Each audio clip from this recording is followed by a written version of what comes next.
All right, so welcome to this video and welcome to Discrete Learning Institute.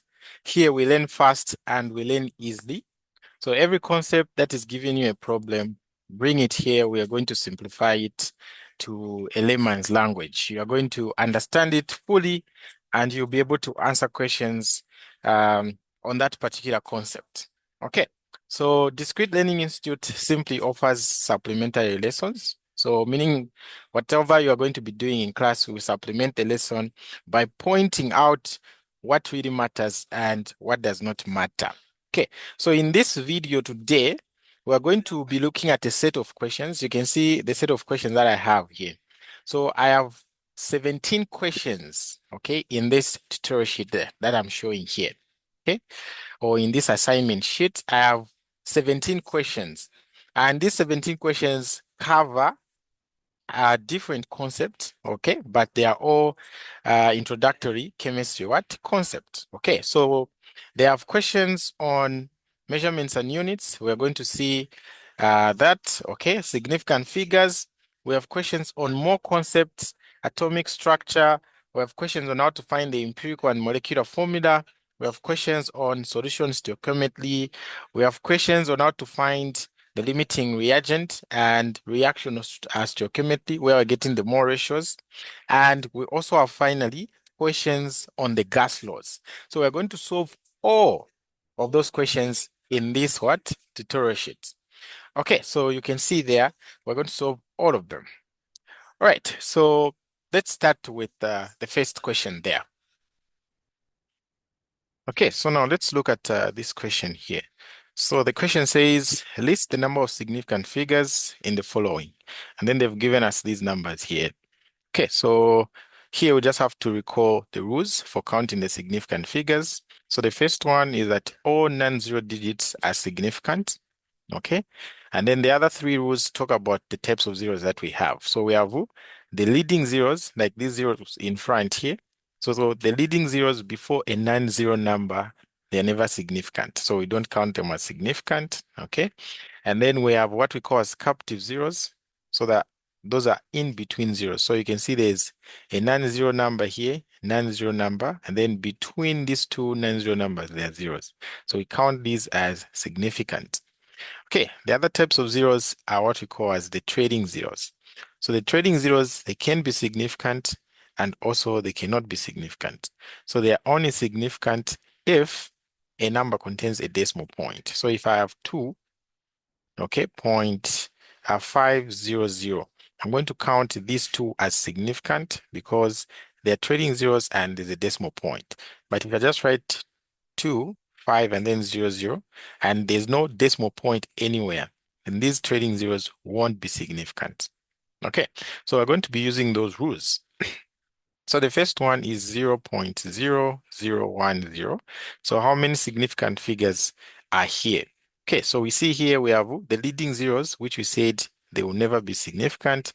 And we have one trading zero and there's a decimal point. So we count this as significant. So we have one, two significant figures. So two significant figures.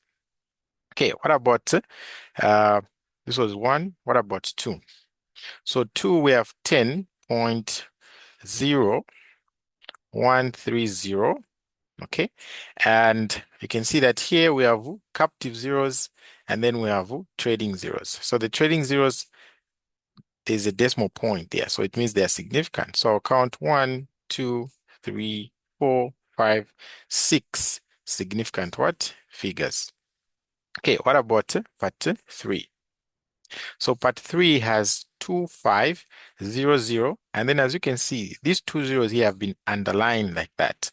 Okay, and then 000.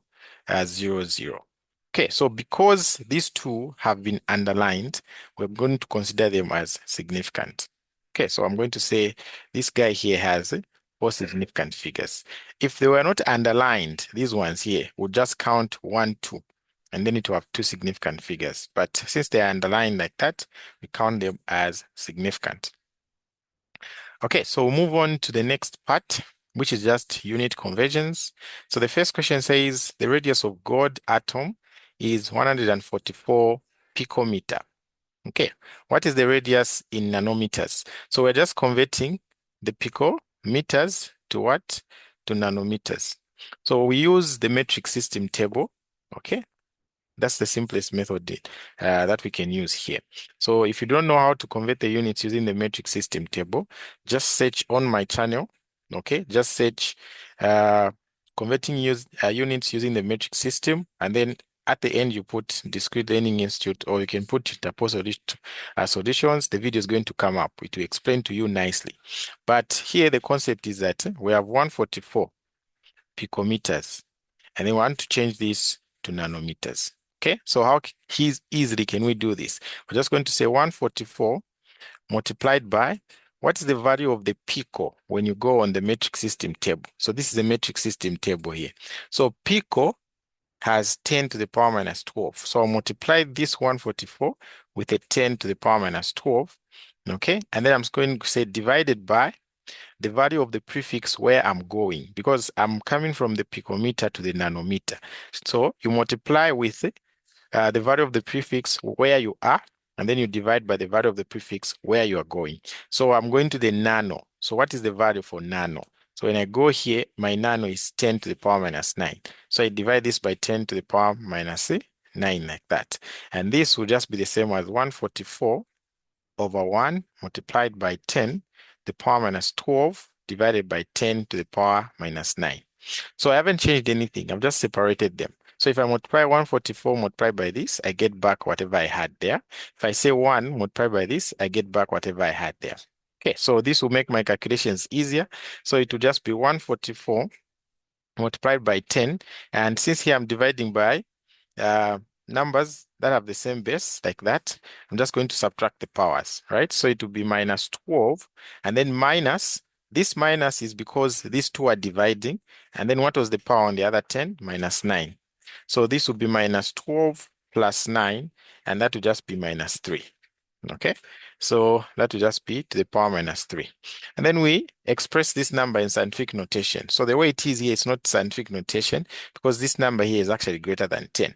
So when you want to express the number in scientific notation, this number here should always be greater than 1, but it should be less than 10. Okay, so the way it is here, 144, it means the point is at the end there. It's here there. So I'll move it 2 steps backward. So that would be 1.44 times 10. And then now, since I moved to the left like that, it means to this power, I'm going to add a positive 2 because I'm moving to the left. So it's the opposite. If you move to the left, you add a positive power. If you move to the right, you add a negative power. So to this guy here, I'm going to add positive 2 because I moved 2 times to the left. So minus 3 plus 2 gives me minus 1, and these ones will be in what? Nanometers. Okay, so that's how we can easily convert. So we've converted this 144 picometer to the nanometers there. Okay, so that is just the same as 1.44 multiplied by 10 to the power minus 1 nanometers like that. Okay, we are done with the first part. We'll move on to the next one. The next one, we are converting speed. They're saying the speed of light in a vacuum is 2.98 times 10 to the power 8 meters per second. So now this meters per second, I can also write it as a meter and then I divide by second. Okay, it's the same. What is the speed in kilometers per hour and in kilometers per minute? Okay, so we are just converting the units here. And here, since one particular measurement has 2 units involved, you can see there's a length there and the time. We're going to use what we call as dimensional analysis. So let's first get or recall the conversion factors. So we know that 1 kilometer is the same as 1,000 what? Meters. And when we also know that 1 hour, okay, it's the same as 60 minutes. And then in each of the 60 minutes, there are 60 seconds. So 60 by 60, I get 3,600 what? Seconds. Okay. And then also I can say 1 minute is equivalent to 60 seconds like that. Okay. Or in fact, I should say, what was I given there? Okay. Yeah. can use that. So let's start with the first one. They said we should convert to kilometers per hour. So I'm going to multiply with two conversion factors here. One of them should cancel out the meter so that it's now kilometer. The other one should cancel out the second so that it's now what? Hour. Okay, so I'm going to arrange these conversion factors in such a way that they cancel out. So since the meter is on top here, I'll put this conversion factor having the 1000 meters down and then 1 kilometer. Then I want to cancel the seconds, so I'll put 3600 seconds on top and then 1 hour down there. So you can see now that M or meter and meter is going to cancel, and then second and second is also going to cancel. So I'm just remaining now with whatever is here multiplied by 1 kilometer multiplied by this divided by 1000 multiplied by an hour. Okay, so you can just click that directly onto your calculator. Okay, make sure I just put them in brackets. So you put this in brackets. Okay, you also put the one in brackets. You put this in brackets. Then you click punch. Okay, the answer that you get, you divide it by 1000. Okay, so according to my calculator, I am getting 1.07 times 10 to the power 9. Okay, to the power 9 kilometers per hour. Okay, because I'm not dividing the kilometers with the hour, kilometers per hour. So that speed in kilometers per hour is simply 1.07 times 10 to the power 9 kilometer per hour, this speed of light here. Okay, so now we can also convert the meters per second to what? To kilometers per minute. So it means the conversion factor for the time that we are considering there is just this one. Okay, but for the distance, we're still considering 1 kilometer is equals to what? To 1000 meters. So 1 kilometer is equals to 1000 meters. So I'll say multiplied by, I want to cancel out the meter. So 1000 meter, then 1 kilometer on top, multiplied by, and now use this conversion factor because I want to change it to what? To kilometers per minute. So the seconds will cancel with the 60 seconds, and then I have 1 minute on down there. So meaning the meter and the meter cancel out, the second and the second cancel out. So I just remain with kilometer divided by the minute. That is what I want. So again, I just punched it onto my calculator. So put this in brackets, okay, on your calculator. Put the 1 in brackets, the 1 kilometer, and then the 60 in brackets. Then the answer that you get, divide by 1000. Okay, so according to that, I'm getting what here now? Okay, so when I multiply, okay, my calculator is saying I get 1.79, okay, to 2 decimal places times 10 to the power 7 kilometers per minute. Okay, so that's how simply we can actually convert this. Again, there's a video, a full video on how to convert units using dimensional analysis on the YouTube channel. So just search how to convert units using dimensional analysis, and then at the far end, you put Discrete Learning Institute or Tutapos Solutions. The video is going to pop up and you can watch that full topic. Okay, so I'm done with part 2. I now go to part 3. So part 3 says a small hole in space in a space shuttle requires 23.6 square centimeters patch. What is the patch's area in square kilometers? If the patch's material costs 2.305 ngways per per square millimeters, okay, what is the cost of the patch in kwacha? Okay, so there are a lot of conversions that we have to do. Okay, so first of all, we've been given this area as 23.6 and then centimeters squared. So they want us to change this to square kilometers. So that is kilometer square. Okay, so that is our first thing to do. So what are we going to do? Okay, so we just go back to first what we know. Okay, so what do we know first about the kilometers and the what and the centimeters? Okay, what do we know about them? So I know that 1 kilometer is equals to 1000 meters. Okay, And then I also know that 1 meter is equivalent to 100 what? Centimeters. So now, if 1 kilometer is equals to 1,000 meters and 1 meter is equals to 100 centimeter, then 1 kilometer will be equals to how many centimeters? Okay. All right, so that's what I'm doing. So I'll use this conversion here. So 1 meter is equals to this. What about 1,000 meters, which is equivalent to a kilometer? So cross multiply, x multiplied by the 1, I get x is equals to, and then 100 multiplied by 1,000, I get 100,000. Okay, then this will just be what? Centimeters. So simply meaning that 1 kilometer is equals to 100,000 centimeters.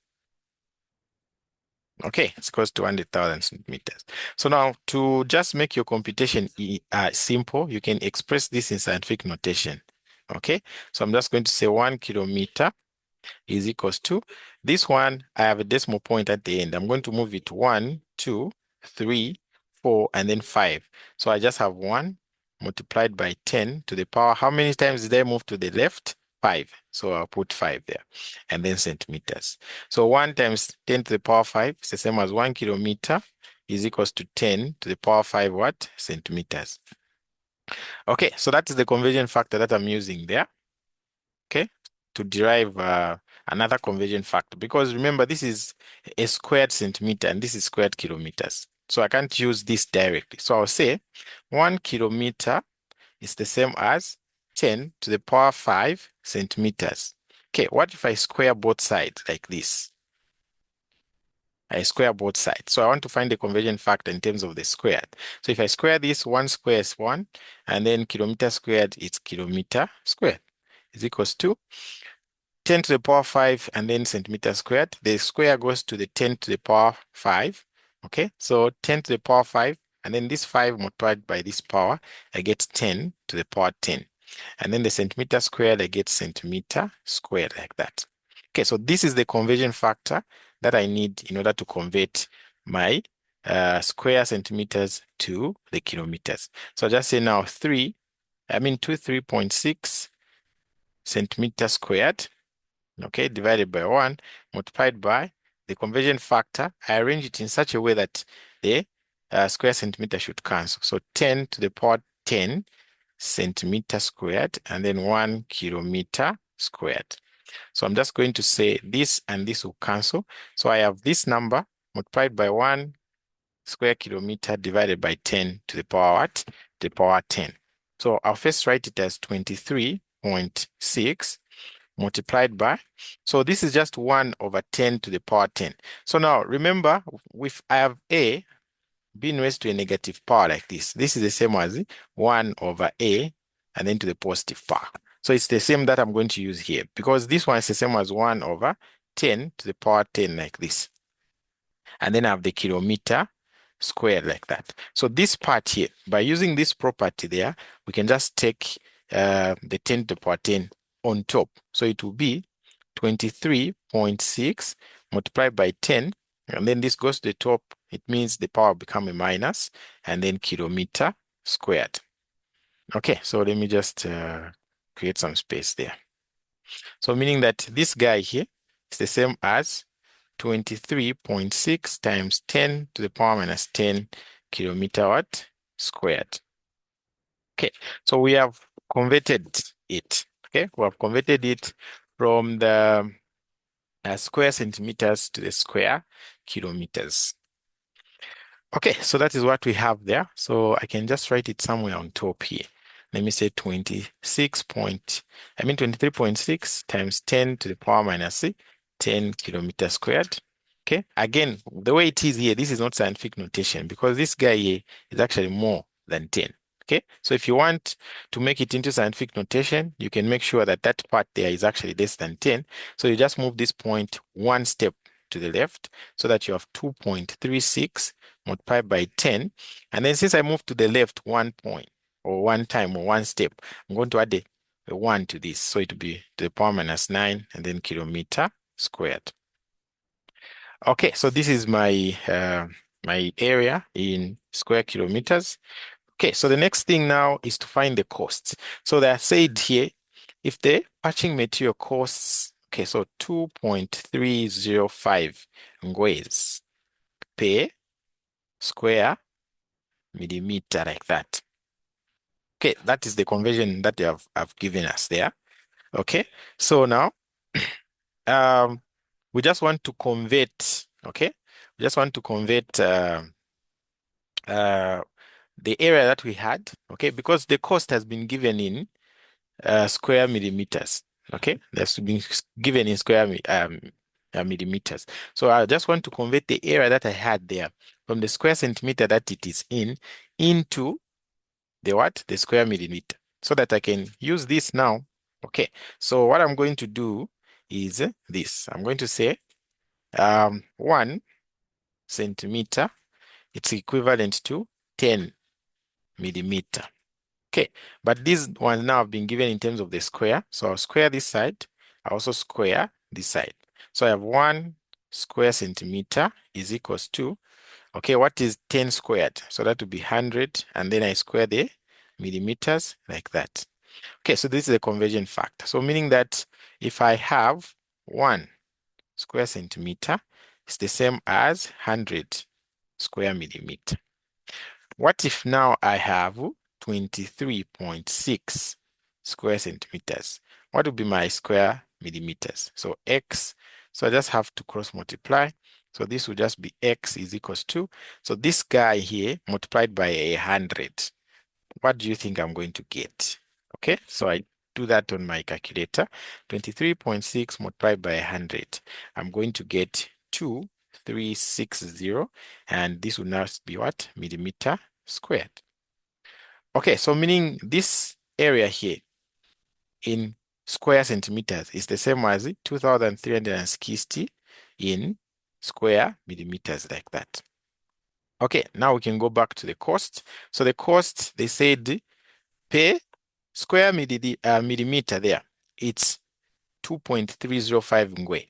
Okay, so what if I have now 2,360 square millimeter, like that? What would be the cost in ngwes first?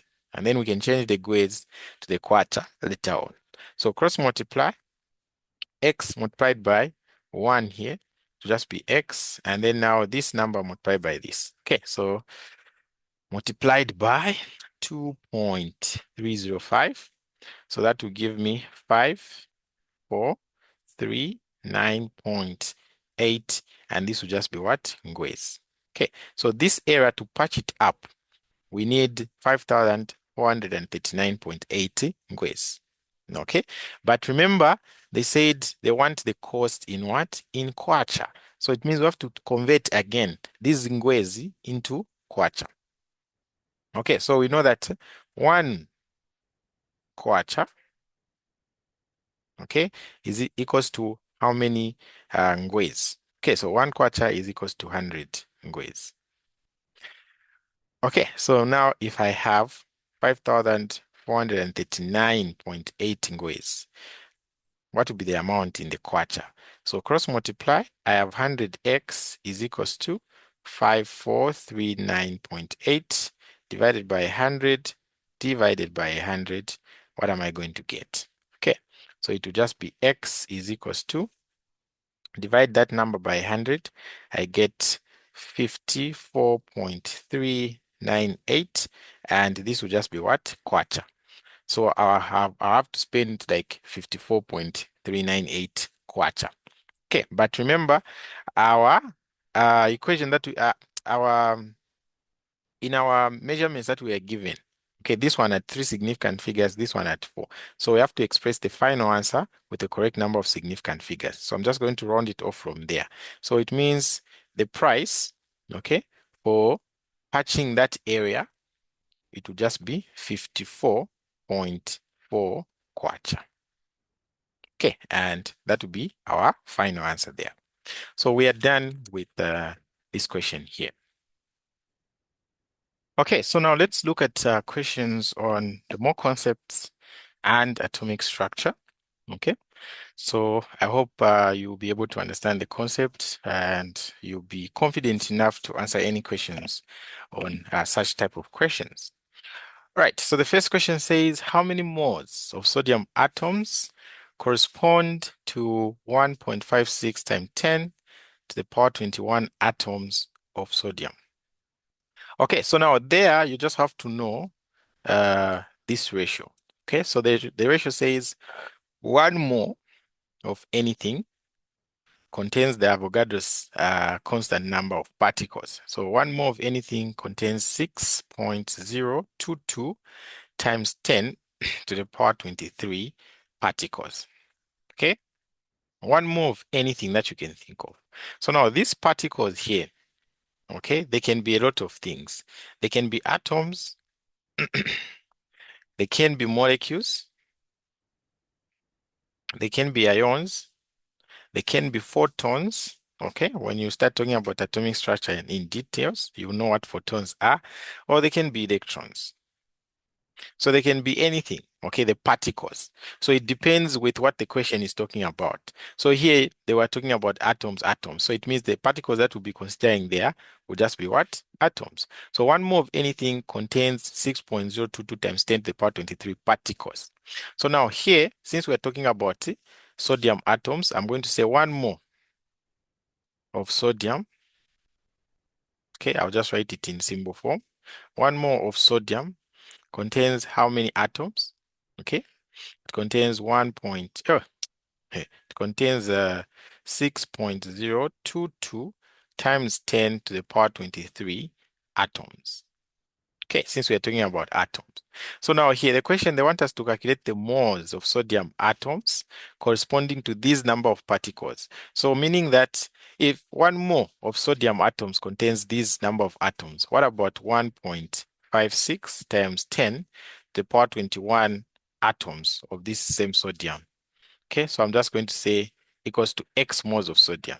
So cross multiply, okay, what do you get? So it will be X multiplied by this number is equals to 1 multiplied by this number. Okay, so I'll just get what? 6.022 times 10 to the power 23. You can put it in brackets. And then X, this X is equals to 1 multiplied by that, 1.56 times 10 to the power 21. Okay, so I want to find my value of X. So I divide by the Avogadro's constant there. Even this side, I divide by the Avogadro's what? Constant. Okay, so meaning that what would be my X? So here, these calculations are very simple. You just do them direct from the calculator. But make sure you put brackets. If you don't put brackets, you're going to find something wrong.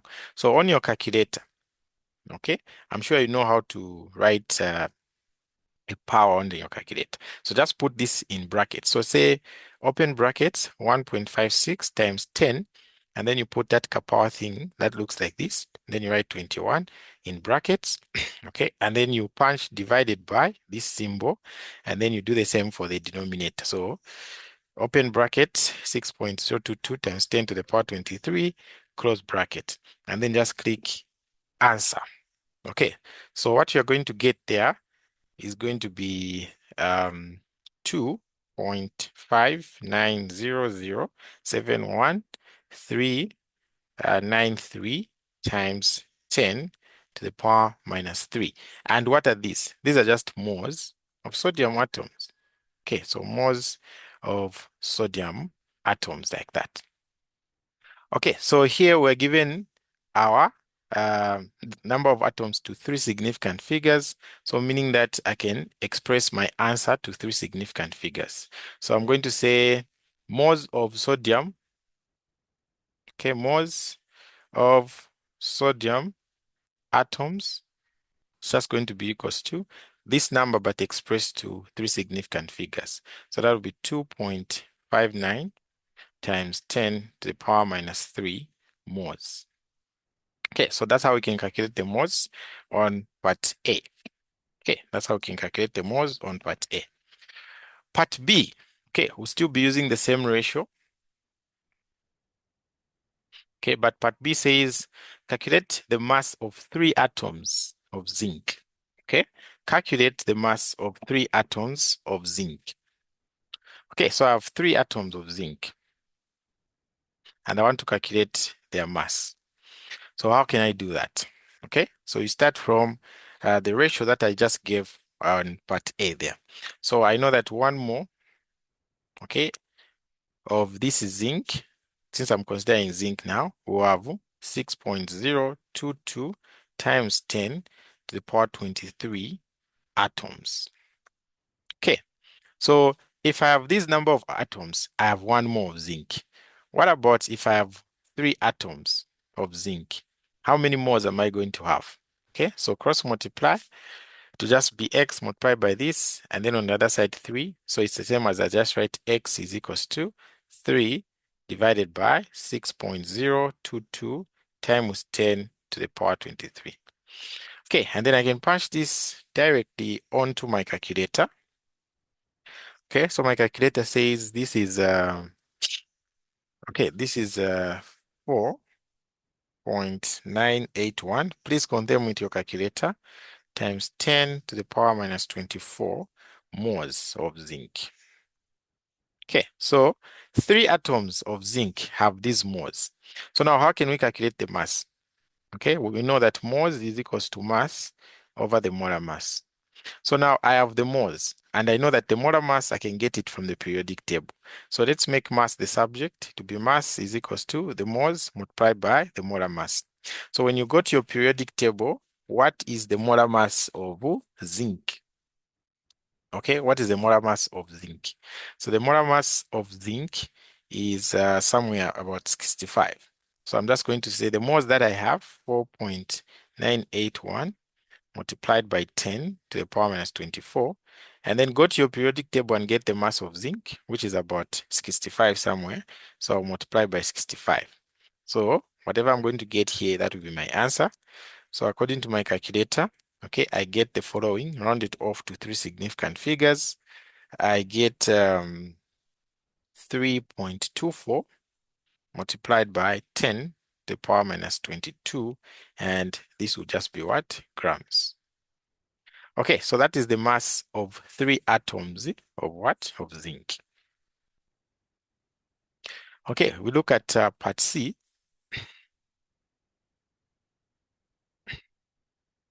Okay, so part C, they're saying 4 atoms of an unknown element.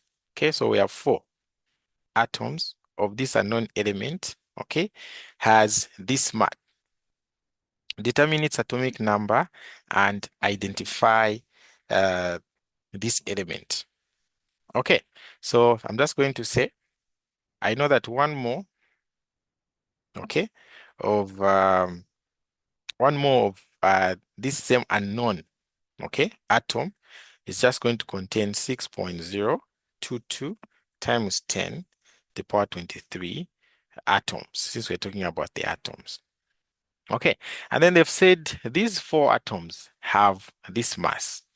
So the first thing that I'll have to do, I want to find what or how much or how many moles does the 4 atoms have. So if 1 mole has this number of atoms, I know that the 4 atoms, okay, are going to have x moles. So I'm just going to cross multiply. So it will just be x is equals to 4 over 6.022 multiplied by 10 to the power 23. Okay, so someone may be wondering what I'm doing. So x multiplied by this, I get this thing with the x. And then 1 multiplied by this, I get 4. So now I divide both sides by this Avogadro's constant. That's how I end up with this. So now I can punch this direct onto my calculator. So 4 divided by 6.022 times 10 to the power 23. Okay. Okay, so the answer that I get from my calculator, once I do that, it's 6.6423111524 multiplied by 10 to the power minus 24. And these will just be moles, right? So 4 atoms have these moles.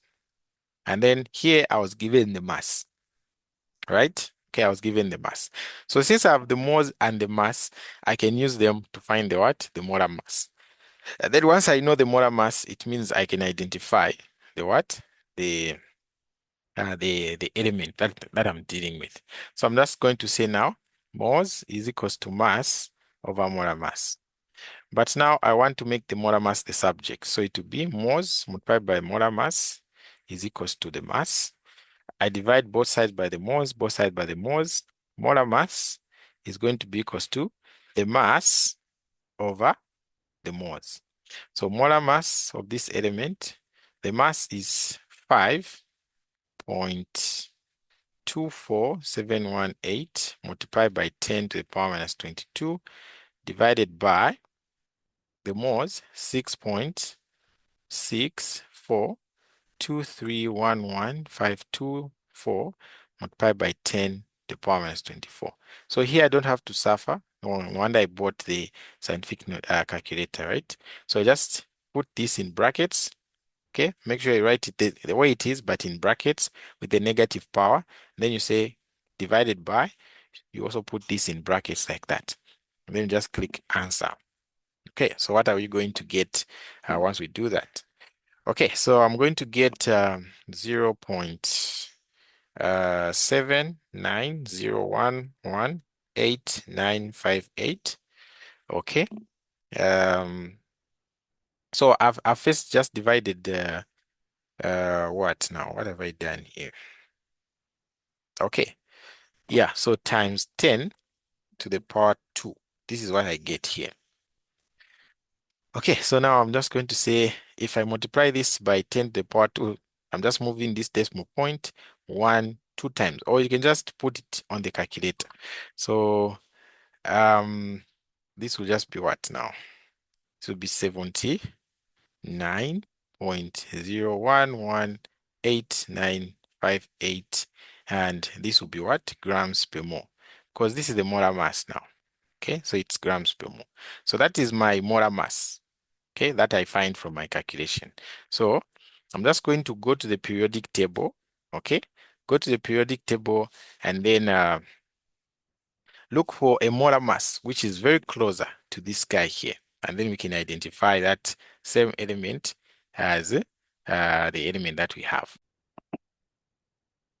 Okay, so let's go to the periodic table and check the atom or the element that has a closer, that has the molar mass closer to the 79 point something. So if I go here now, okay, 79 is where? Okay, so this is 78, and then there's 79 there. Okay, this is 79.9. And then what did we have as? As we had 79.00. So it is not reaching the 79.9 because bromine, okay, has 79.9, but our molar mass does not reach the 79.9 there. Okay, so it is where? It is before the 79.9 for the bromine. So it is this guy here. So it's very close to selenium there. Okay, so this is the selenium there. So the selenium has 78.96. So this, when I round it off, I'll just get 79.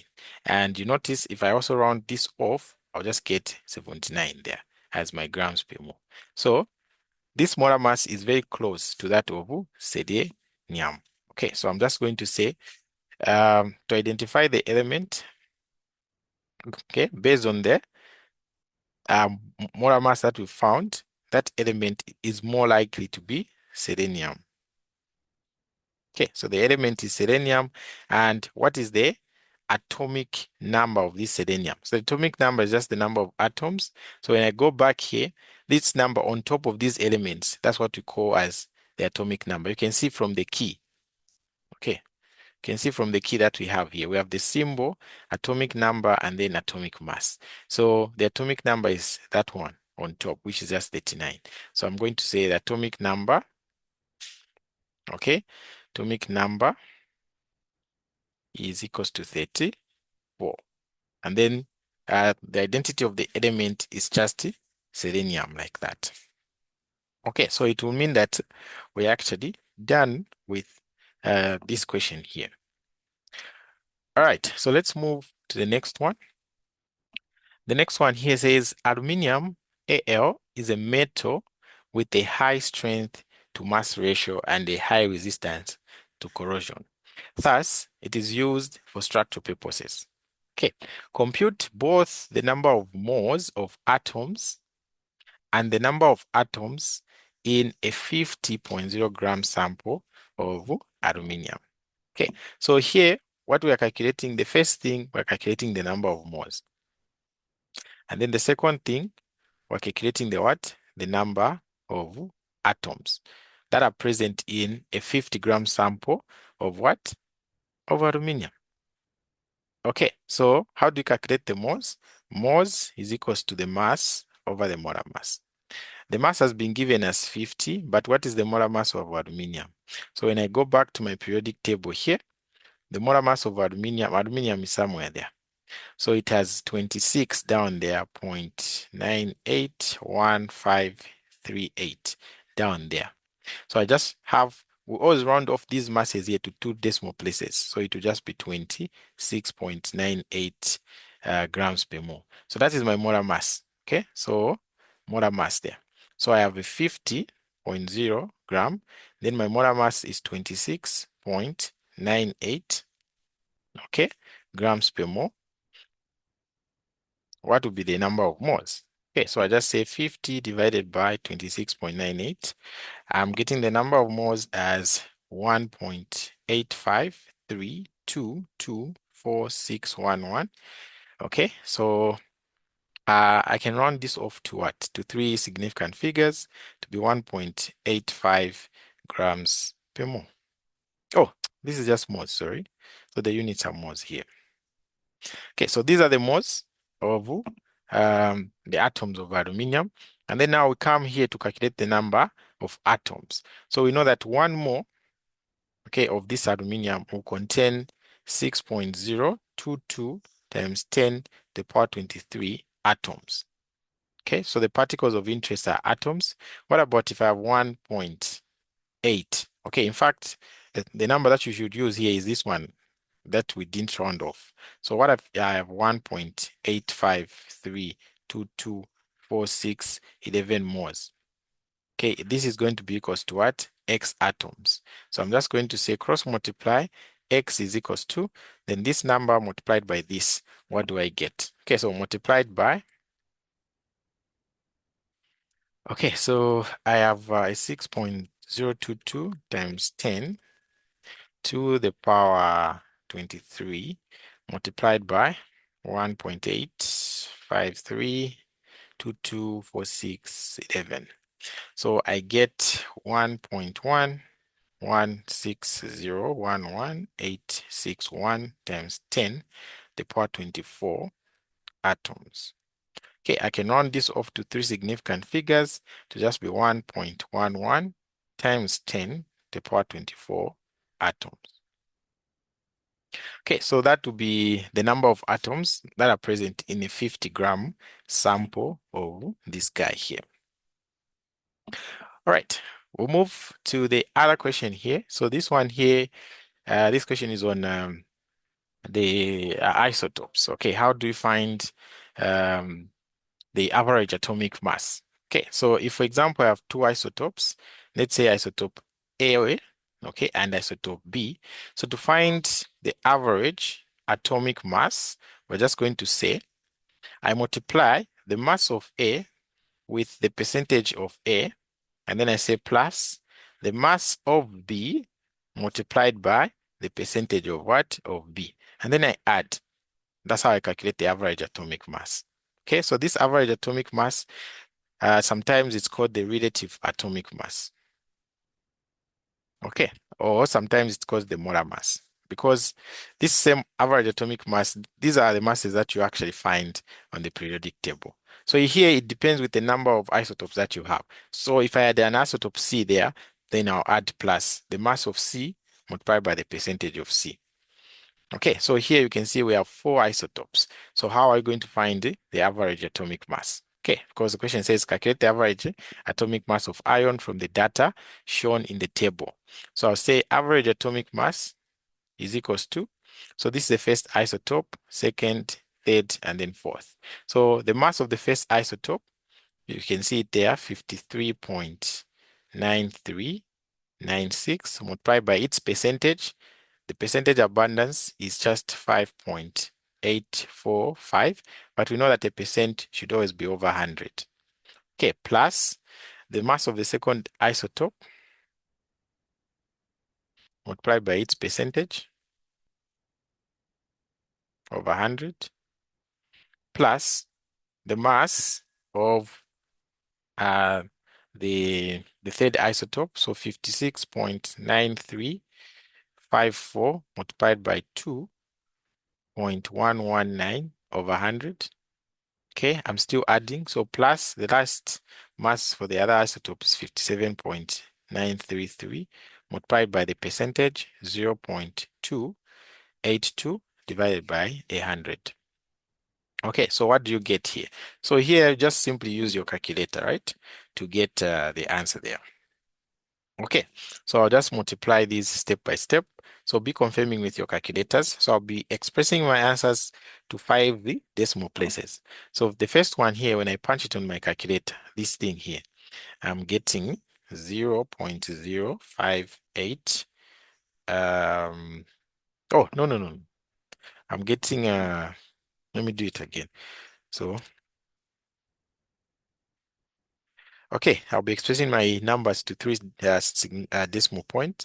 So when I multiply the first one, I'm getting 3.152 plus the second one gives me 51.321 plus the fourth one gives me 1.206 plus this one here, the last one, it gives me 0.163.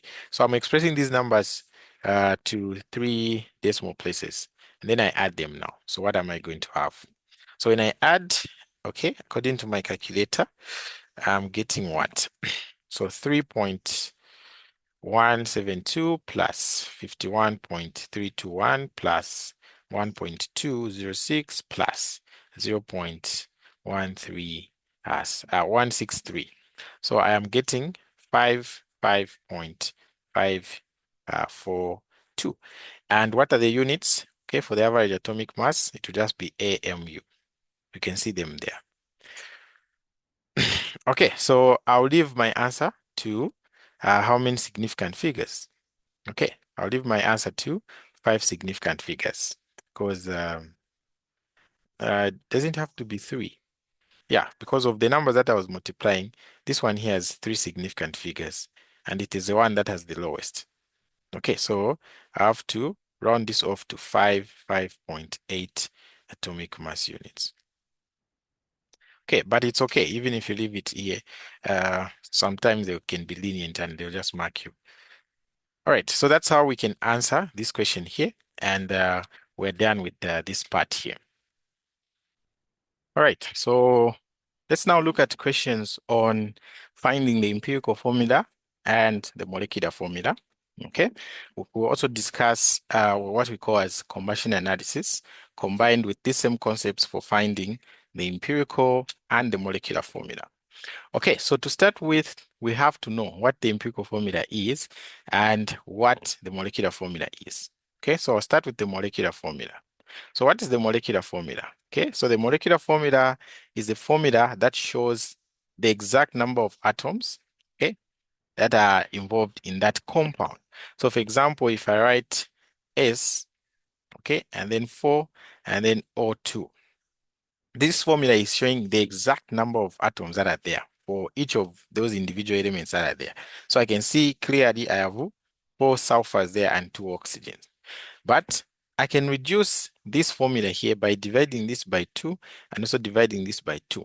So if I do that, I'm just going to get S2 and then O1, but the one we don't show it.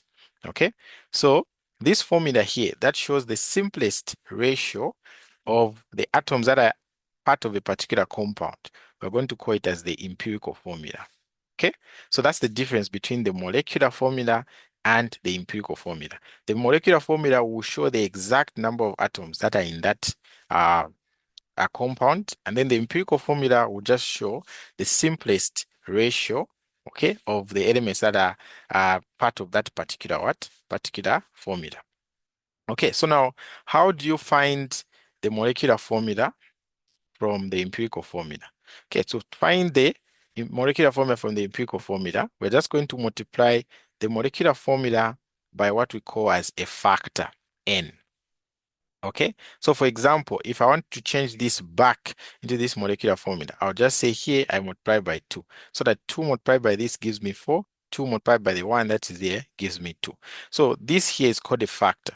And how do we find the factor? Okay, so factor n, we simply divide, okay, the molecular formula mass divided by the empirical formula mass. Okay, so the empirical formula mass, you just get the empirical formula that you found, you find its molar mass. Then the molecular formula mass is usually given. So the molecular formula mass is usually what? Given. Okay, so you have the molecular formula mass given, or they will just give you information that is going to help you find the molecular formula mass. Okay, so that's basically what we'll be doing here. So now to find the empirical formula, we're always going to be following the following steps that I'm going to show as we'll be solving this question. Okay, so the question says, the major air pollutant of coal-burning power plants is a colorless, pungent gaseous compound containing only sulfur and oxygen. Chemical analysts of a 1.078 gram sample of this gas showed that it contained 0.540 grams of sulfur and 0.538 grams of oxygen. What is the empirical formula of this compound? So they've said the total mass for this sample is this, and then it contains only sulfur and oxygen. And then the mass of sulfur is this, the mass of oxygen is that. So let's just try to prove if we add this and this, we are getting this. Okay, so if I say 0.54 plus 0.538, what I'm getting is 1.078. So it matches. Okay, so to find the empirical formula, the first thing that you're going to do is just write elements here. Okay, full colony. So how many elements do we have in this compound? We have sulfur and oxygen. From there, I'm going to write mass. Okay, some questions, this mass will just be given in form of percentages. Okay, so I can write mass here or mass percent, it will mean the same thing.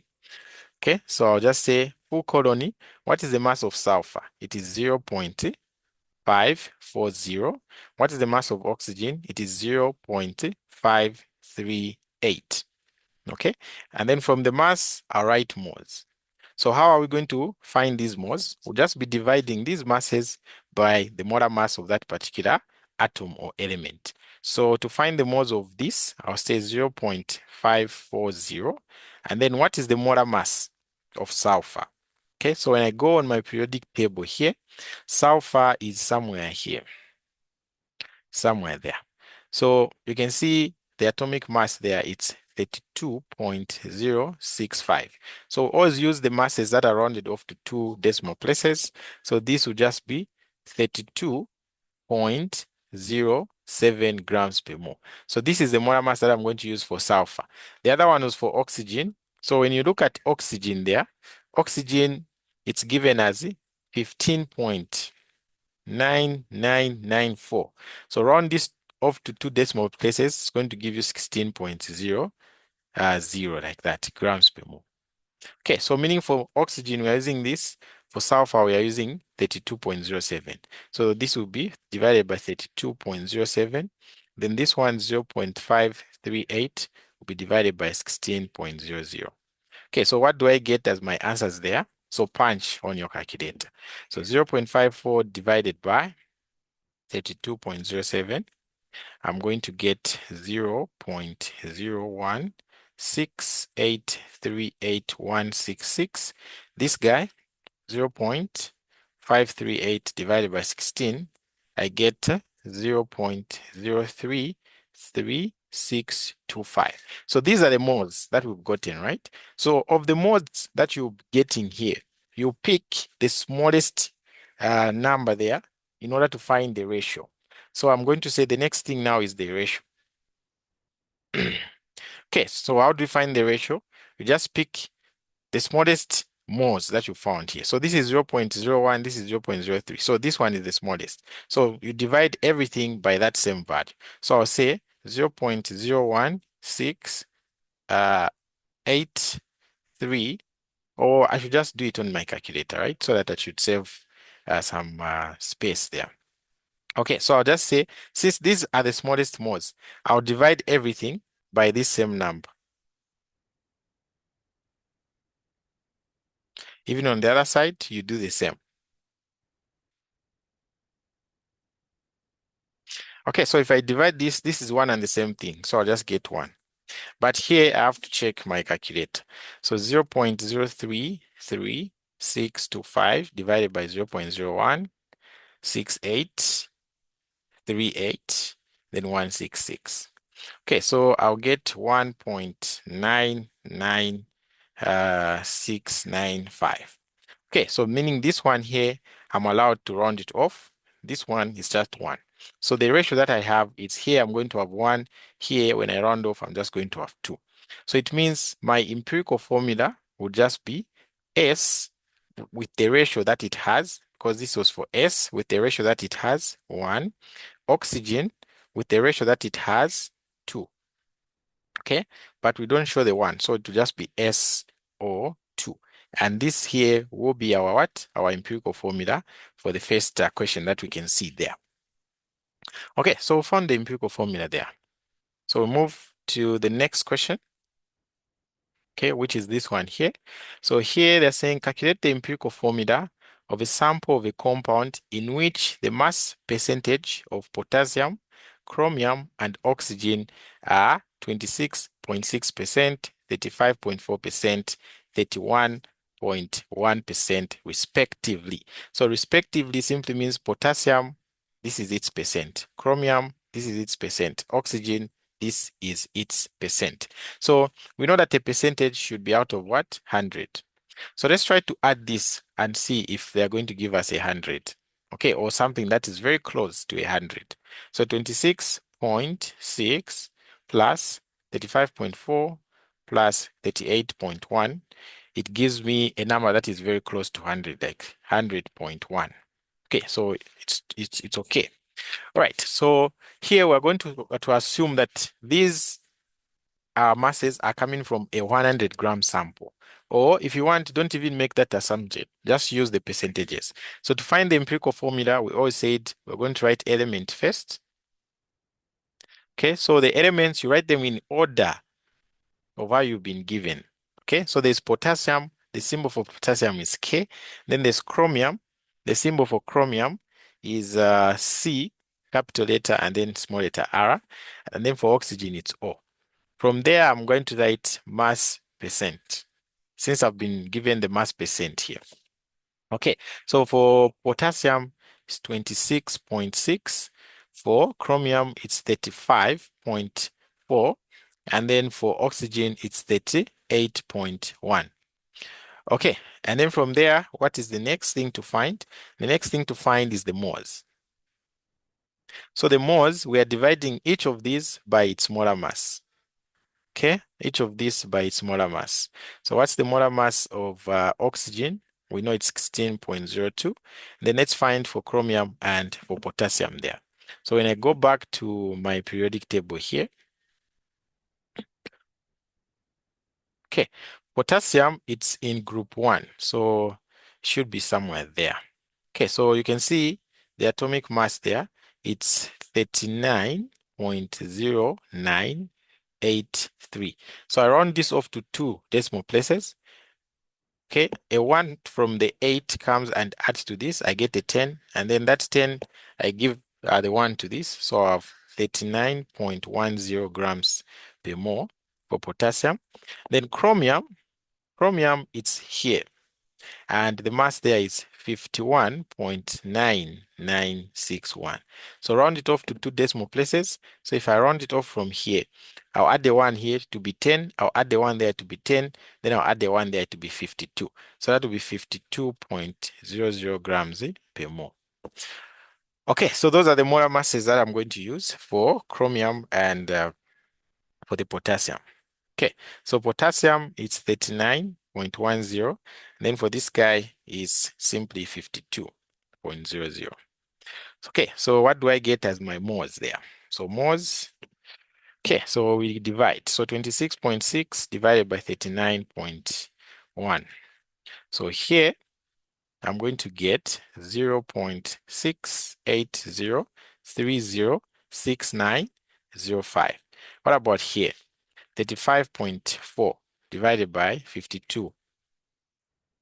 I'm going to get 0.680766923.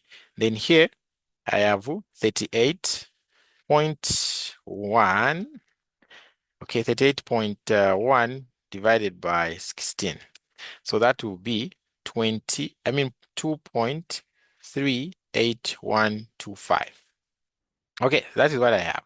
So these are my moles here. Okay, so the next thing is to find the ratio. So how did we say we are going to be finding the ratio? We pick the smallest number of moles here. So this is 0.6803. This is 0.6807. So the smallest is this one. So I'm going to divide throughout by this same smallest number to get the what? To get the ratio. Okay, I divide this. Okay, these numbers are almost similar, right? So they just give me the same thing. And then 0.6803.06905. Okay, so the first one, that's just dividing the same number by itself. It gives me 1. Okay, and this one here, because these numbers are very close to each other, okay? So it will give me 1.00000. When I round it off, I'll just get 1. And then this one now, I can try to do it on my calculator. So 2.38127 divided by 0.680306905. So that gives me 3.5. And then there's 000 like that. So I'll just write it as 3.5. Okay, so now here, there's a key concept that I want you guys to know. Okay, so here, some of you will just say, okay, this one is 1, this one is 1, and then this one is 4. So my empirical formula is KCrO4. Wrong. Okay, this is not correct. So you can only round off when the numbers that you have there, okay, they are less than x.2 or they are greater than x.8. Okay, so by x here, we mean any number. So for example, this is 3.5. So 3.5, it means the x there is being represented by this 3. Okay, so you can only round off if you have a number which is less than x.2 or greater than x.8. That's when you can round off. If you have any number that is in between here, so meaning what you have is a 0.5, 0.6, 0.7, something like that, you cannot round off. So we cannot round off this. Okay, so what do? We look for a number such that when we multiply throughout, we can get a whole number here, or we can get a number that we can what? We can round off. Okay, we can get a number that we can round off. All right, so here you just start trying from the lowest possible number that you can have. So I multiply by 2 throughout. What do I get? I get 2 here, 2 there. If I multiply 3.5 multiplied by 2, I'll get a whole number 7. Okay, and that will be our empirical formula. So our empirical formula will be K2, CR2, and then O with the 7 like that. Okay, so always remember, you can only round off if the number that you have is less than x.2 or it's greater than x.2. No wonder here we actually rounded off because we had 1.9. So 1.9 is actually greater than the what? The x.8. Because the point there, the 0.9 is greater than the 0.8. So you can only round off if that thing holds. Okay, if it does not hold, you look for a number such that when you multiply, you get a whole number or a number that you can round off. So you can start by trying with the 2. If a 2 doesn't work, you try multiplying by the 3. If the 3 doesn't work, you try multiplying by the what? By a 4. But in most cases, if you have a 0.5 somewhere there, okay, if you have a 0.5 somewhere there, always multiply by a 2. If you have a 0.3, multiply by a 3. Okay, if you have a 0.2, multiply by a 4. Just like that. Okay, so we have a full lesson on our YouTube channel here and also on our website available on how to find the empirical masses, blah, blah, blah. Okay. So if you want to watch it, just go on the channel, search empirical formula and molecular formula. Okay. And then at the end, just put Tutor Solutions or Discrete Learning Institute. A video is going to come up that explains the concept fully. All right, so the empirical formula here is K2, Cr2, and then O7 like that. Okay, so we move on to the other one. Again, here it's the same concept, but here we are just not finding the empirical formula. We're also finding the molecular. So here they're saying a piece of iron ore was found to contain a compound containing 72.3% iron and 27.7% oxygen with a molecular mass. So molecular mass is the same as the molecular formula mass, or it's the same as the molar mass. The molar mass of this. What is the molecular formula of the compound? So first we need to find the empirical, and then after we find the empirical, we can find the molecular. So the empirical, we write element. Okay, so we have iron, which is Fe, and oxygen.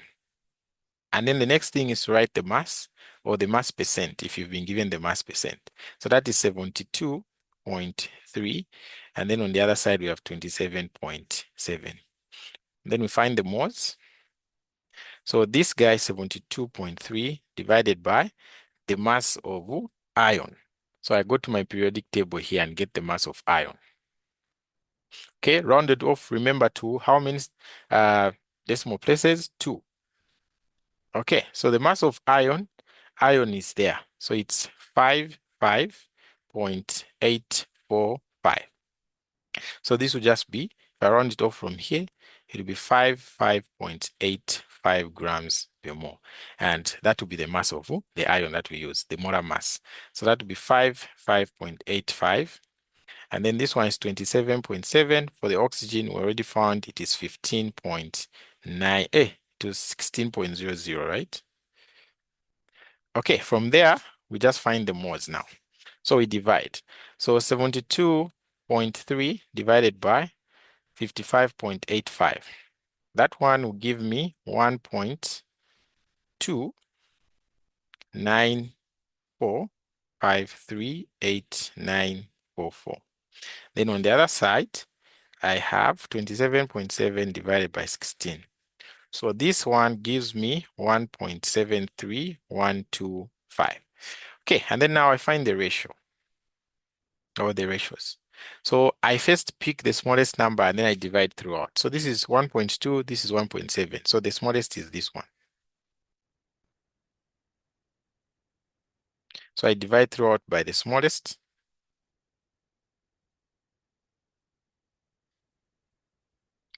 Okay, so what do I get? So the first one gives me a 1 because it's dividing the same thing.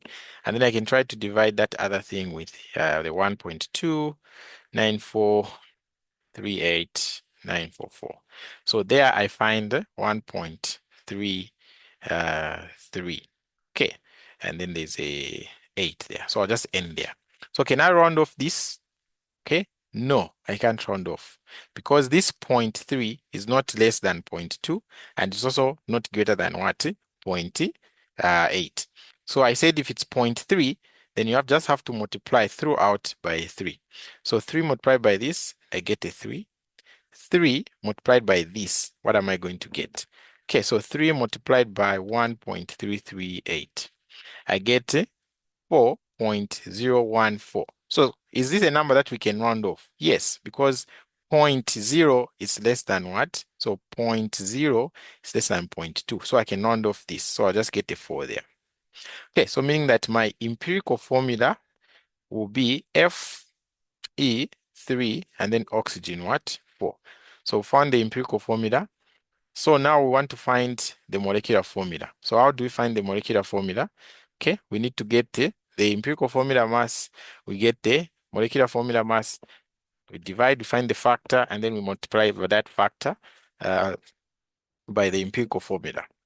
Okay, so the empirical formula mass will be equals to, so there I have 3 multiplied by the molar mass of iron, which you said was 55.85, plus 4 multiplied by the molar mass of oxygen, which was 16. So what do I get? 3 multiplied by 55.85 plus 4 multiplied by 16. So I'm going to get 231.55 grams per mole. My molecular formula mass is equals to 231.4 grams per mole. So now I can find my factor N. So it will be the molecular formula mass divided by the empirical formula mass. Okay, so what do I get? 231.4 divided by 231.55. Okay, I'm going to get 0.999352191. I can round off this to 1. So my factor is 1. So meaning my molecular formula will just be equals to the empirical formula multiplied by the factor N. So the empirical formula now is Fe3O4, then multiplied by the N there, which is just 1. So my molecular formula is simply the same as my empirical what formula. And we are done with that one. Okay, we're done with that one. So the next thing now is to find this question here. Okay, and then we'll find this question, and then the last one will be this on the empirical formulas and the molecular formulas. Okay, so let's find this one here. So now here, okay, they have said compound X contains carbon, hydrogen, oxygen, okay, only. It consists of 54.54 carbon and then 9.09 hydrogen by mass, and then 36.37 oxygen by mass. Calculate the empirical formula and the molecular formula of X, given that its relative molecular mass is 88. So this is the same as the molecular formula what? Mass. Okay, so let's try to add these percentages to see if they're going to give us a number which is closer to 100 or 100 itself. So 54.54 plus 9.09 plus 36, okay, 36.37. Okay, so I get 100 exactly. So this is good. Okay, so now we start with the empirical formula. So element, we have carbon, hydrogen, and then oxygen. Then mass, percent. For the carbon, it is 54.54. For the hydrogen, it is 9.09. For the oxygen, it is 36.37. Okay, and then I say moles. So for the moles, we'll be dividing this thing with their molar mass. So 54.54. You can check on the periodic table. If you round off to 2 decimal places for the carbon, it will be 12.01. For the hydrogen, to simply be 1.01, and then for the oxygen it is 16.00. Okay, so what are we going to do now? We're just going to divide to find the moles. Okay, so the first one is 54.54 divided by 12.01. So I'm going to get 4.5412.15654. Then here I have 9.09 divided by 1.01. So I'm just going to get a 9. Then there I have 36.37 divided by 16. So there I'm going to get 2.273125. Okay, so which one is the smallest that we're going to use to divide throughout by it so that we get the ratios? We see that the 2 point something something is the smallest. So I'll divide by that. So 2.273125. Even here, 2.273125. Even there, 2.2 here, 2.273125.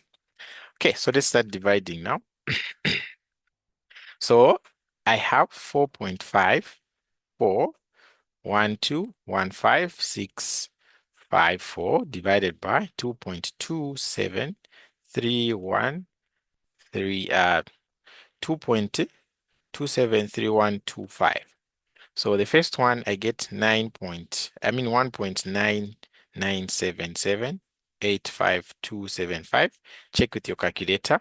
The second one I'm dividing 9 divided by 2.273125. So there I'm getting 3.959307.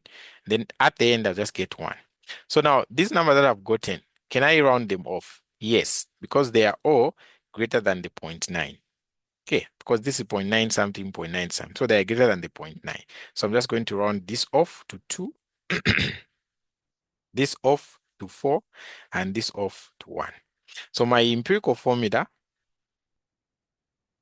okay, my empirical formula is going to be equals to C2H4 and then oxygen like that. Okay, so that is my empirical formula. Let's now find the molecular formula. Okay, so to find the molecular formula, we first need the empirical formula mass. So empirical formula mass will be equals to 2 multiplied by the molar mass of carbon, this one here, plus 4 multiplied by the molar mass of hydrogen plus the molar mass of oxygen. So what do I get? So 2 multiplied by 12.01 plus 4 multiplied by 1.01 plus 16. So there I'm just going to get a 44.06 grams per mole. Okay, and then the empirical formula mass was this. So meaning my factor N will just be equals to the empirical formula mass 88 divided by the the molecular formula mass 88 divided by the empirical formula mass 44.06. So 88 divided by that, I get 1.997276441. So if I round this off, I'll get 2. So my factor is 2. So my molecular formula will just be equals to the empirical formula multiplied by 2. So now what is the empirical formula? C2H40 multiplied by 2. And this one will just be C4H8 and then O2. So this one here is my molecular what? My molecular formula. Okay, so you can see that the important steps are just how you get the empirical formula. And then once you get the empirical formula, it'll be very easy for you to find the what? To find the molecular formula. Okay, so now let's look at the next one here. Okay, let's look at the next one here, which is on combustion analysis. Okay, which is on combustion analysis. Okay, so for combustion analysis, we just have to understand something basic, then we'll be good to go. Okay, so I'll try to explain here what combustion analysis is. Okay, and then now we solve the question. So combustion analysis, guys, it's simply reacting an unknown compound. Usually it's a hydrocarbon compound. So usually it contains carbon and hydrogen only. Okay, but there are some few times where it will contain some other elements like oxygen, sulfur, and the like. So in this combustion analysis, we are just burning this an unknown compound. Okay, we burn this an unknown compound. So by burning in chemistry, okay, we simply mean reacting with excess oxygen. So if you react something with excess oxygen, okay, in chemistry, that means burning. So you are combusting this unknown compound that you have. You are burning it in oxygen. Okay, so you are reacting with oxygen. So whenever you react this unknown compound with the oxygen, you're always going to get carbon dioxide plus water. Okay, always. You're going to get carbon dioxide and what? And water. So now here's the secret. All the carbon, okay, all the carbon that is in this unknown compound goes on and forms part of the what? Of the carbon dioxide. So meaning that the amount of carbon in this unknown compound, it's the same as the amount of carbon that is in the carbon dioxide. So all the carbon that was in the unknown compound, when this reacts with the oxygen, it goes on to form the carbon dioxide. And then all the hydrogen that was in this unknown compound, it goes on to form water. Okay, so meaning that the amount of hydrogen that is in this water and the amount of hydrogen that was in this unknown compound are actually what? The same. Okay, so meaning that if we manage to find how much carbon is here and how much hydrogen is there, we're indirectly finding the amount of carbon that was actually in this unknown compound and the amount of hydrogen that was what? Also in the unknown compound. So that's the key there. Okay, so now you just have to know two facts here in order for you to actually solve this question. Okay, so I'll state two facts here. So I'll say two facts here. Okay, so you can always use these facts here because they are true. So the first fact is that 11.2% of any amount of water that you have, okay, if you just find 11.2% of that amount of water that you have, you are going to find the mass of what? Hydrogen. Okay, you're going to find the mass of hydrogen that is contained in that water. Remember, H2O is the water, right? So if, for example, I'm given 10 grams of the water, if I find 11.2% of the 10 grams here, that will be the mass of the hydrogen that is being contributed here. And the rest will just be for what? For oxygen. Okay, fact 2 is for the carbon. So for the carbon, we're going to say 27.3% of any amount of carbon that you can ever have. 27.3% of that is always going to be the mass of what? Carbon. Okay, so if, for example, I have 5 grams of carbon dioxide, okay, 5 grams of carbon dioxide. If I find 27% of these 5 grams of carbon dioxide, the answer that I'm going to get, that will be the mass of the carbon that is in this carbon dioxide. And then the rest will just be what? Oxygen. Okay, so that's basically what combustion analysis is. So we'll be using these two facts here to find the mass of hydrogen and the mass of what? Of carbon. And I've explained what combustion analysis is, simply burning or reacting an unknown compound with oxygen to form carbon dioxide and water only. Okay, so now let's analyze the question that we've been given here. Okay, we'll leave the two facts there. So they're saying after combustion with excess oxygen, okay, a 12.501 gram of petroleum compound produced 38.196 grams of carbon dioxide and 18.752 grams of what? Of water. A previous analysis determined that the compound does not contain any oxygen. So meaning this unknown compound only contains carbon and hydrogen, but we don't know exactly the ratio of that carbon and what? And hydrogen. So I've just put X and Y there. Okay, establish the empirical formula. So before we can find the empirical formula, we need to find the mass of what? Carbon. And we also have to find the mass of hydrogen. So by using these two facts, I'm going to say mass of hydrogen is just equals to 11.2% of the mass of water that has been given. So 11.2, since the percent to be over 100, multiplied by, what is the mass of water given? 18. So 18.752. Then I say equals to. So now you go to your calculator. You say 11.2 divided by 100 multiplied by 18.5. In fact, it is 18.752. I'm going to get 2.100224 grams. So meaning that out of this 18.752 grams of water, 2.100224 grams is the mass of what? Of hydrogen. So found the mass of hydrogen. What about the mass of carbon? So to find the mass of carbon, we just use the second fact there. So it will be 27.3 over 100 of any amount of carbon dioxide. It's going to give me the mass of carbon. So carbon was 38.196. Okay, so I multiply. So I have 27.3 divided by 100 and then multiplied by 38.196. So there I'm going to get 10.42750 2.8 grams of what? Carbon. So now I have the mass of carbon and I have the mass of what? Hydrogen. Okay, how did you find that? We used these two very simple facts. So you should never have a challenge in solving such a question on combustion analysis. So now, since we have the mass of carbon and oxygen, mass of carbon and hydrogen, we can now find the empirical formula. So the empirical formula, we said first is to write element. So element, we have the carbon and the hydrogen. Then we write mass. The mass is what we are from finding. Okay, so for the carbon, it is 10.427.508.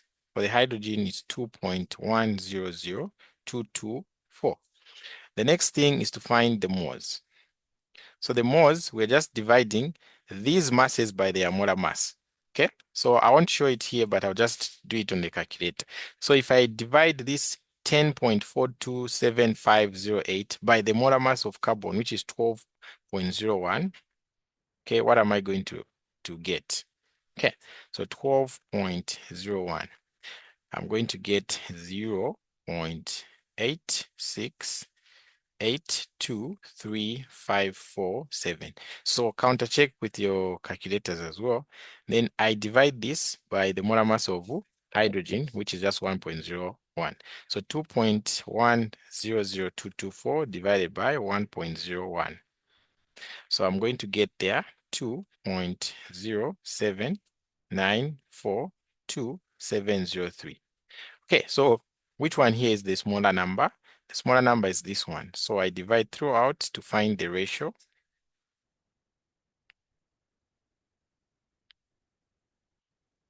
Even this side, I divide with the same number. Okay, so what am I going to get here as my ratios? Okay, let me just punch this into the calculator. So divided by 0.86, and then another 8, and then 23547. Okay, so when I do that, what do I get? Yes, let me do it again. So 2.07942.703 divided by 0.86823.547. Okay, so here I'm going to get 1, but there I'm going to get 2.395. So now when I look at this, okay, the 0.3 there, it's bigger than the 0.2, but it's less than the what? It's less than the 0.8. Okay, so it's between 0.2 and 0.8. So we can't round it off. Okay, we can only round off if it's less than 0.2 or greater than 0.8. So we can't round off. So we're going to look for a number such that when you multiply this, gives us a number that we can round off or a whole number.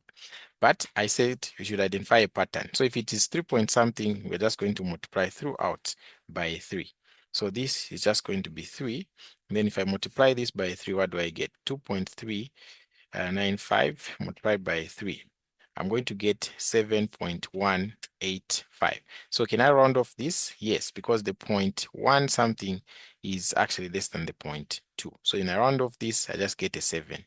So my empirical formula in this case will just be C3 and then H7 like that. Okay, so C3 and then H7. So that is our empirical formula there. Okay, and then now we can move on to the other part. So this here is the last question on the empirical formulas. Okay, so I hope you've understood the concept there. So here they're saying an S chemistry student heats a piece of iron metal in a crucible. The reaction has been given there. This is the reaction there. Okay. They're saying mass of the crucible has been given. Mass of the crucible plus the iron when it's put in that crucible is that. Mass of the iron, we do not know. So how do we find the mass of the iron? We just subtract the mass of the crucible here plus the iron minus the mass of the what?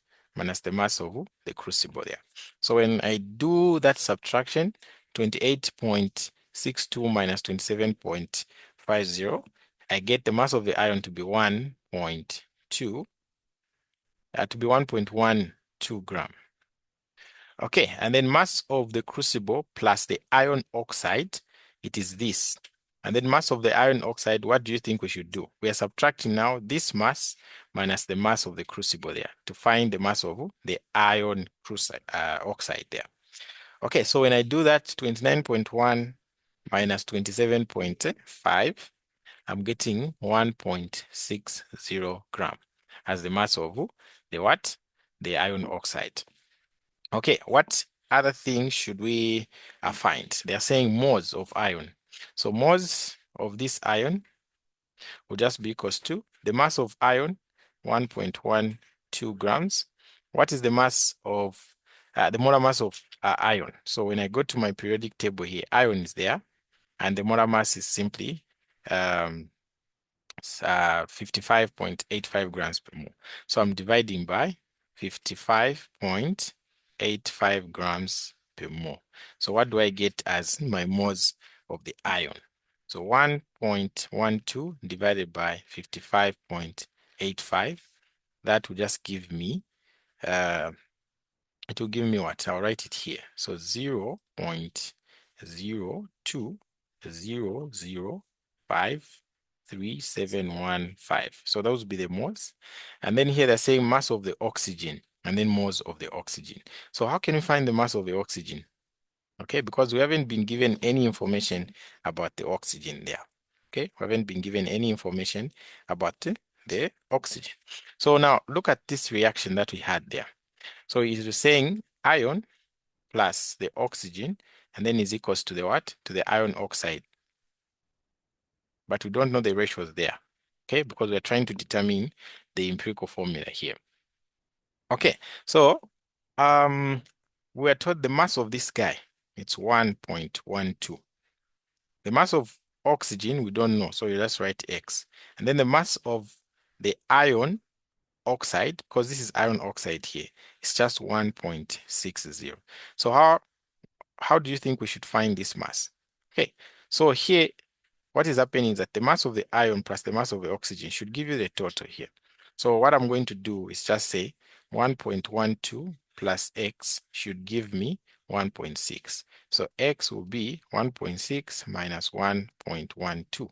So if I subtract those two, okay, if I subtract those two, I get my mass of the oxygen to be 0.48 grams. So I can put there 0.48 and then grams. Okay, what about the moles of oxygen?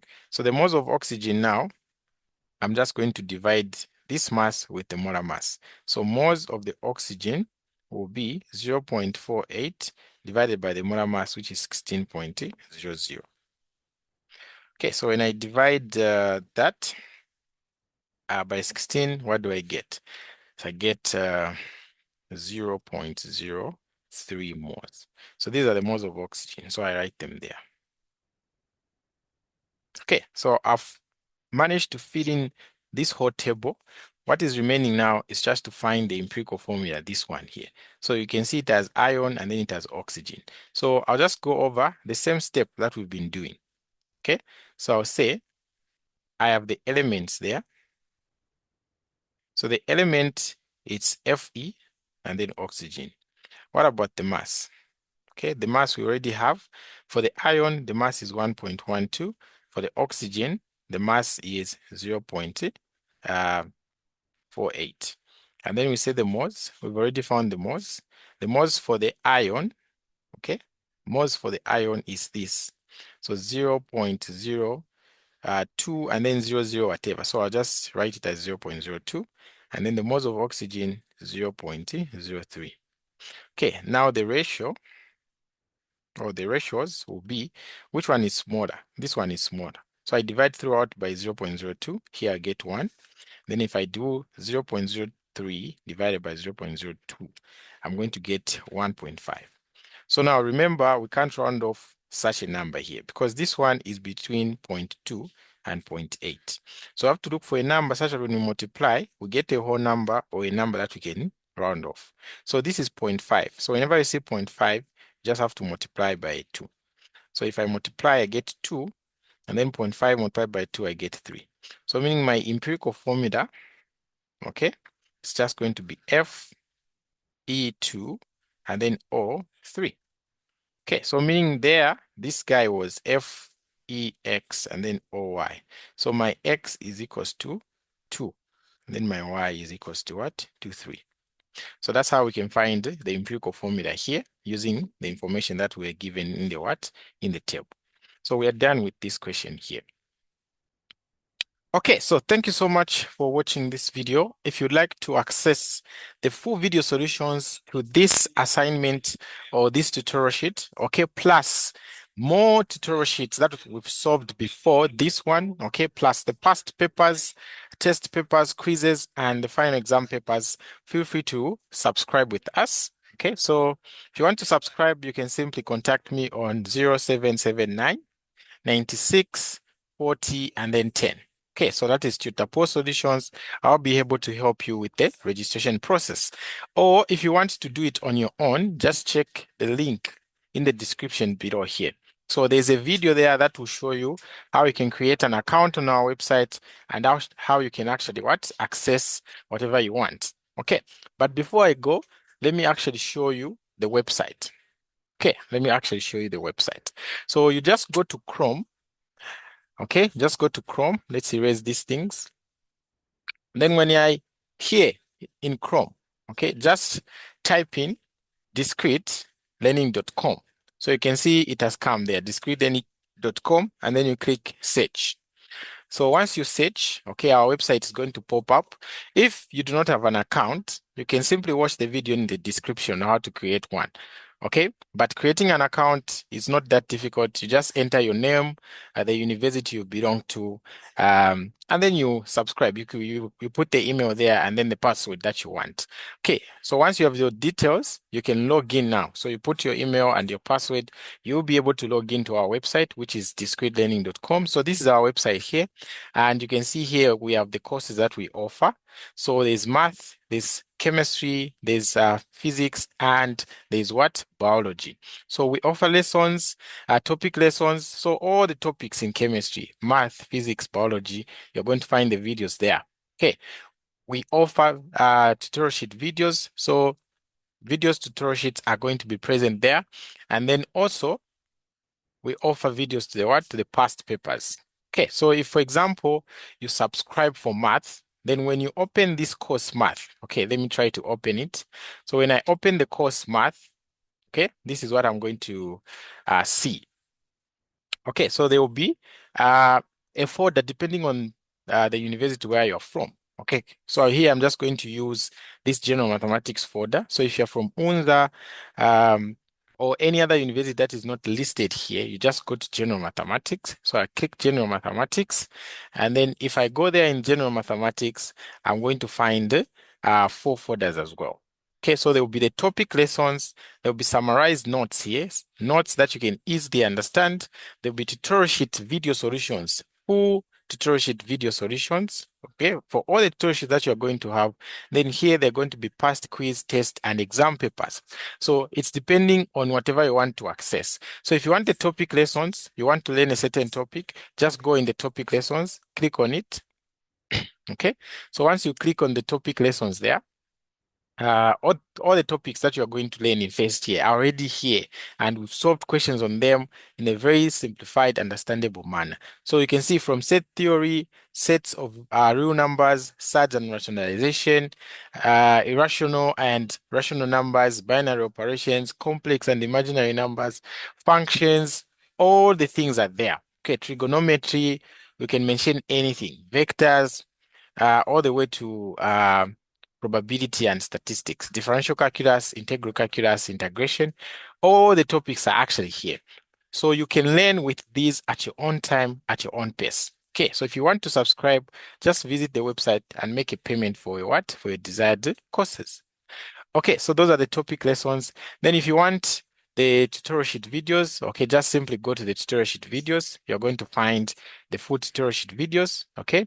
If you want past paper videos, just simply go to the folder for the past papers. You are going to find the past what paper videos. So if you want also the full, okay, the full solutions for this paper that we are just solving, this one here, they have already been uploaded there on the website. So just subscribe and then you'll be able to what? To access them. Okay, so thank you so much for watching.